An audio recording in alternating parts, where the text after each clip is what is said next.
parler de ta carrière, hein, mais et de tes blessures qui t'ont accompagné. Cette histoire d'épaule, c'est arrivé accidentellement. Hein, au moment où je sautais, le taureau a donné un coup de tête, donc ça a bloqué, l'épaule est sortie. Mais on m'a dit de rester 4 semaines comme ça, avec le bras en écharpe et tout. Et puis moi, j'étais tellement passionné que la semaine d'après, j'ai tout envoyé paître. Et je suis retourné, raseté, marqué à Saint-Rémy, où les planches avaient cassé. Et bien sûr, l'épaule a relâché. Et cette histoire d'épaule, ça m'a fait perdre mes meilleures années en fait. Hein. Il a fallu attendre pour pratiquement 27 ou 28 ans pour que je retrouve tous mes moyens. Quand il y a eu la fameuse que tu as raseté Goya à Beaucaire et qui restait marqué au Jochou, tu as eu des ennuis, non, à l'époque hein? Oui, bien sûr, non, parce que chaque année, je me faisais opérer de l'épaule, enfin que l'opération a lâché. Donc après, ça m'a créé des problèmes et je crois que c'est cette année-là ou l'année d'après qu'on m'a dit on ne va plus rien pour toi, donc il y a eu plusieurs opérations et ça ne marchait pas, donc on m'a dit il faut arrêter de raseter. C'est là que j'ai raseté un peu à gauche et tout. Et après, on a trouvé la solution en bloquant l'épaule avec une vis.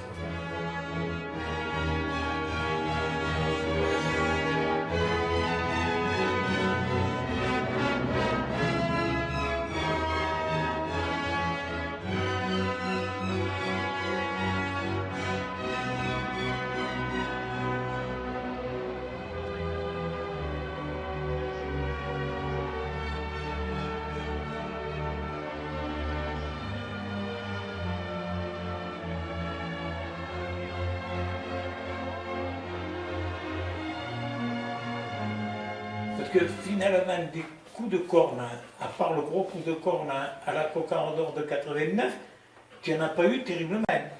En tout, j'ai eu 15 coups de corne. 15 coups de corne, bon, les plus graves, bien sûr. Mais c'est celui le dernier que j'ai reçu qui était le plus grave, mais c'est vrai que dans les fesses aussi, j'avais reçu un coup de corne à Arles aussi, par Saint-Hilaire, en même temps dans le bras. Il y avait Vauban aussi qui m'avait pendu à Saint-Gilles aussi. Voilà, et après des coups de corne dans le bras, dans les fesses, tout, dans les cuisses aussi, tout ça, j'ai eu pas mal quand même.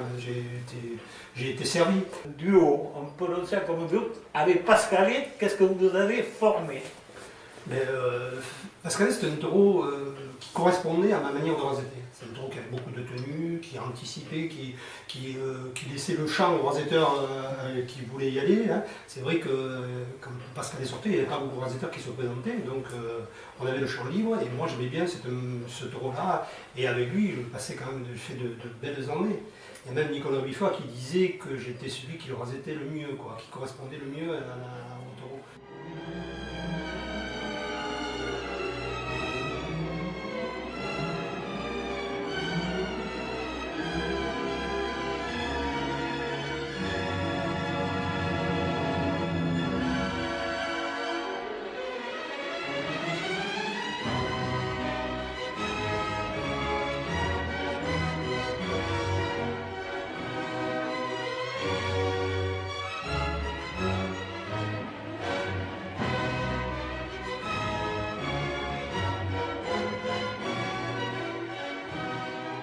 Dans quelle arène préfères-tu de raseter dans les différentes arènes? On sait quand même que c'est les arènes de Lunel. Pour moi, mes arènes, c'est celles de Lunel. Hein. C'est là où j'ai. Bon, Pérol, c'était mon jardin, mais c'était différent. Mais Lunel, c'est l'arène qui sélectionne à la fois les taureaux et les rasetteurs.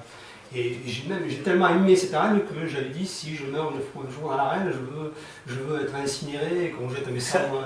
Ça, je sais, tu me l'as toujours dit.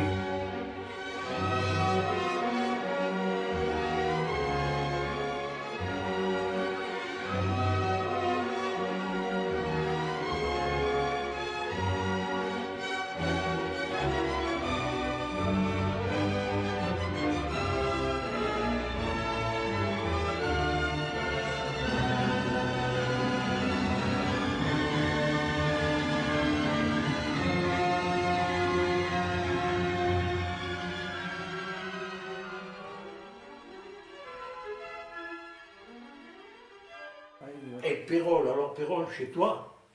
Oui, bien sûr, Pérol, c'est mon jardin, parce que j'ai appris à raseter là-dedans, je connais tout, et c'était difficile de venir me concurrencer dans cette arène. Eh oui, parce que tu dois t'en rappeler, les 11 novembre, Pérol, c'était quand même Il y en avait qui dînaient devant les arènes pour pouvoir entrer le soir. Oui, oui, il y avait beaucoup de monde. C'est vrai que les arènes étaient pleines surtout. Et puis pour la fête, souvent, il y avait des grosses courses. On a vu même des fois Pascal, Rami, Seguin, des gros taureaux comme ça être dans la même course. Donc c'est pratiquement plus possible maintenant.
Cette fameuse course de Pascalet, qu'est-ce que tu as ressenti dans les arènes? Oui, parce que cette année-là, en 80, c'était en début de saison où j'étais en tête du Trophée des As, puis j'ai eu un problème aux adducteurs, donc j'ai pas pu lutter jusqu'au bout pour le Trophée des As. Donc moi, le duo Pascalet gagnait, et moi j'ai été un peu frustré de ne pas gagner aussi en même temps que lui. Donc à Pérol, on s'est retrouvés tous les deux. Et là, j'ai voulu donner tout ce que j'avais, et lui aussi, il a apporté beaucoup à cette course, et tous les deux, moi, mon plaisir dans le rasé, c'est de rester un peu à la tête du taureau. Rester pour moi, c'est ça, templer le taureau, c'est harmoniser ma course avec celle du taureau. Et ce jour-là, vraiment, je sais pas, tout s'est harmonisé, tout s'est bien passé, et ça a fait une course extraordinaire. En plus, le public a suivi, c'était un grand moment de ma carrière de rasé.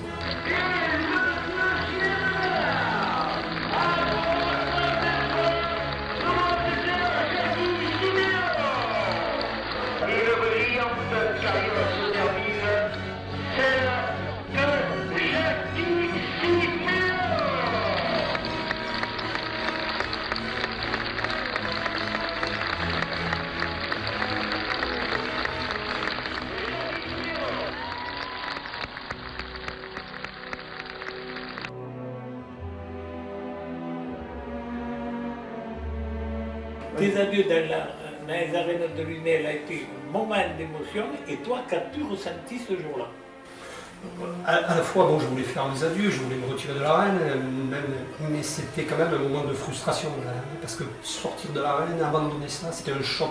Ça a été difficile pour moi, mais il y avait beaucoup de monde, les gens, il y avait beaucoup d'affectifs dans cette course, et pour moi, cette course a été un heureux moment dans ma carrière, ça m'a permis de survivre un peu quelques temps encore, parce qu'après j'ai eu beaucoup de déprime.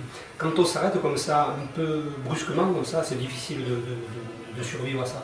Et on a vu Nimène, par exemple, un torero qui s'est donné la mort parce qu'il n'a pas pu vivre sans cette passion. Parce que logiquement, normalement, dans la vie, on se prépare à l'arrêt.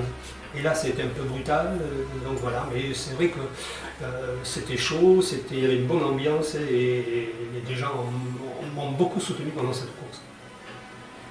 En ce 28 octobre 90, une page est tournée. Dans la joie, la bonne humeur, avec un peu de regret, la Bouvine voit partir un grand dans la simplicité. Il a marqué les années 70 avec sérénité. Sa devise fut « Il faut y aller malgré sa timidité ».